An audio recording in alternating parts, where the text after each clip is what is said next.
is mindfulness? Mindfulness basically means to pay attention on purpose in the present moment, non judgmentally. Pretty simple, very simple. Okay? And what happens is we tend to get stuck in our thinking. And what happens when we get in our thoughts is that we exaggerate things, we distort them, and then we just stick with them over and over. It's like a tape, just keeps going again and again and again, the same thing. And then we hate it and we're trying to get out of it. We don't know how. Okay. So the idea here is to have a different relationship to ourselves. And the idea of meditation and being with yourself is just to sit in a state of awareness of it, not to be reactive and fester in the thoughts. So when we meditate, which I'm going to explain in just a little while, when we meditate, we are in a state of just observation of what's going on, not getting tangled up in it, not thinking about it, not reacting to it. In a way, it's like you can imagine that you've got this bucket in your head, and this is a bucket of awareness. And the more you practice mindfulness meditation, the bigger that bucket gets, and there's more space to hold more in terms of the types of experiences that you have. Okay? And the more you can hold things and have a tolerance for them, when they're in just a state of awareness of it, observation of it, just kind of like the scientist who's observing, things simmer down. We feel better. We feel so much more relaxed. Okay? And things feel much more manageable.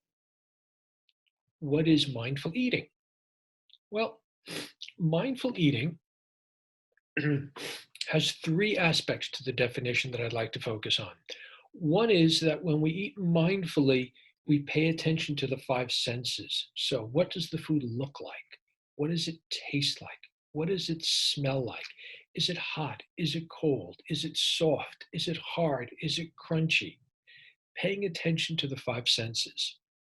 It also means paying attention to the thoughts and the feelings you have in the course of the day that relate to food. Very importantly, okay? That's number one. The second part to the definition is that when we eat mindfully, we choose foods that are satisfying and nurturing to the body. Now, the only way you know if something is satisfying and nurturing is if you pay attention to how it feels in the body. Okay? If you're in your head all the time, you're not going to know because the real true gauge is your body. So, for instance, if you eat a salad, that's going to make your body feel a certain way. If you eat 3 donuts, that's going to make your body feel a different way.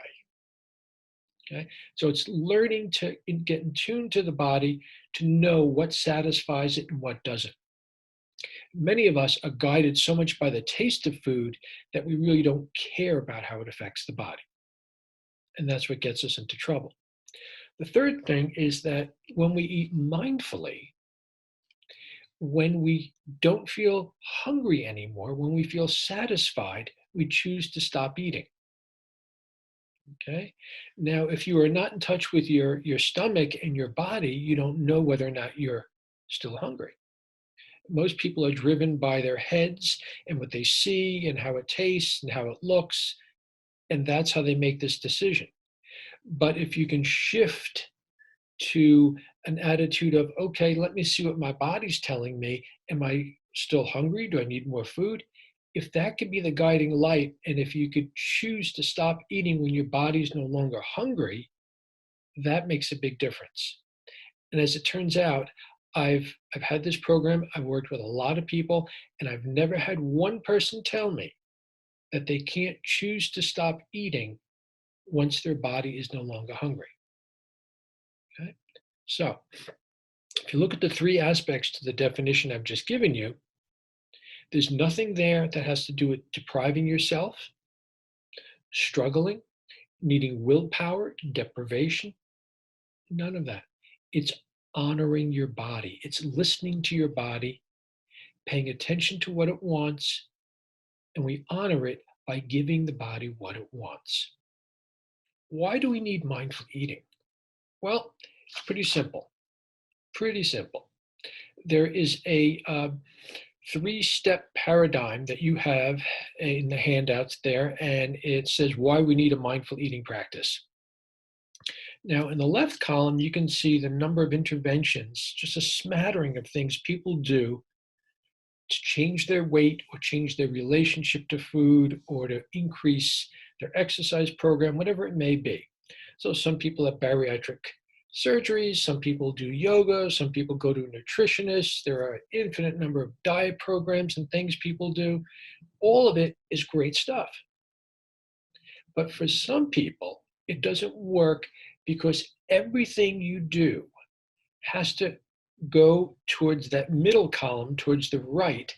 And that is what happens inside your mind. That's your psyche. So everything has to filter through it. So when that happens, for many people, they have these wonderful diet programs and things they're trying to do, but those efforts get jammed up because there's this tendency for emotional eating, stress eating. There's the family culture that teaches us what our relationship to food should be.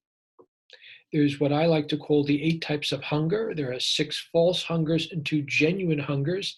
And most people align themselves with false hungers, which means they think that these are signs that they're hungry, but it's not. The 2 genuine hungers are where you should be when you decide to eat. Also, there are issues of being in a state of distraction, being critical of yourself, being judgmental of yourself, negative thinking, being on autopilot. All these factors play into your relationship to food and how those efforts to change your relationship to food will end up. So if you have a lot of those issues in the middle column, when you get to your results in the right-hand column, it's diminished because those issues such as the stress eating, the emotional eating, the self-judgment, autopilot, all that undermines these wonderful interventions and techniques that you try to institute to begin with. That being said, let us try a brief meditation. So I'd like you to sit with your back straight, your feet on the floor, your hands at your side, your shoulders relaxed, your head forward, and gently close your eyes.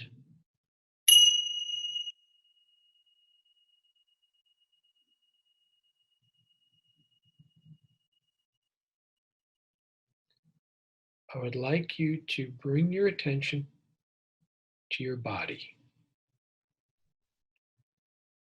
Just being aware of anything you can sense in your body. It could be your feet on the floor, your body sitting in the chair, any tension you may feel in your body. It doesn't matter what it is, but just bring your awareness to your body.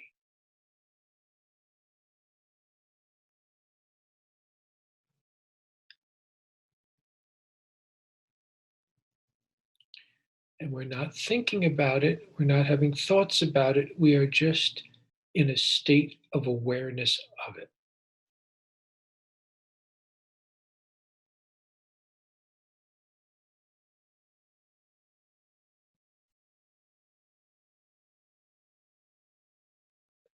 Notice if you get carried away by your thoughts. Well, when you do, which will happen eventually, I guarantee it, just gently bring your attention back to your body. There's no need for judgment or criticism. Just gently redirect your attention back to your body.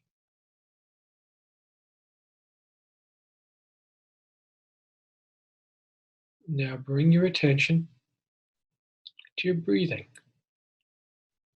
So instead of having your attention all over your body, focus on one spot.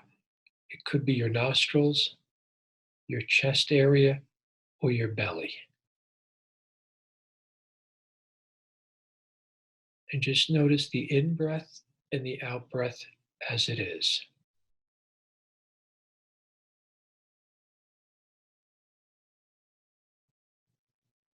Just riding the wave of awareness as the breath goes in and the breath goes out.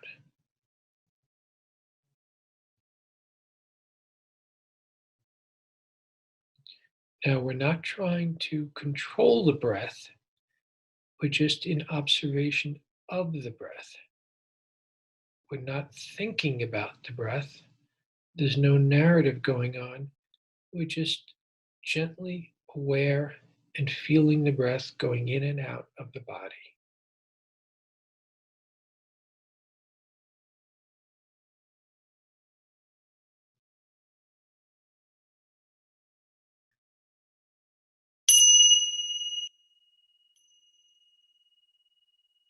And when you're ready, just gently open your eyes.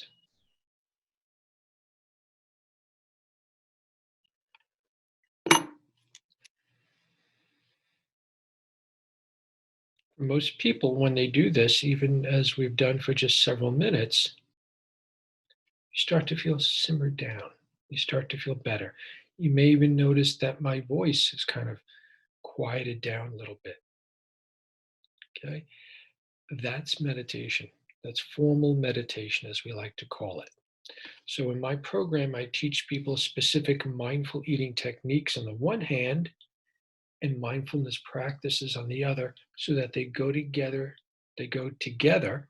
And as such, we have this union where we can get our stress level down, our ability to observe and be aware of our behaviors in relationship to food and our thoughts and our feeling states heightens. And when it heightens, we have insight, we have learning, we have growth. And that's the point of all this. I want to point out that meditation and mindful eating are gifts that only you can give to yourself, no one else. And I assure you that if you do these practices and you commit to them with some regularity, you will start to learn about yourself. You'll start to feel better. Okay? That you will start to understand your relationship to food more. And those little insights feel good. Okay? And the research shows that when people do these practices regularly, there are considerable benefits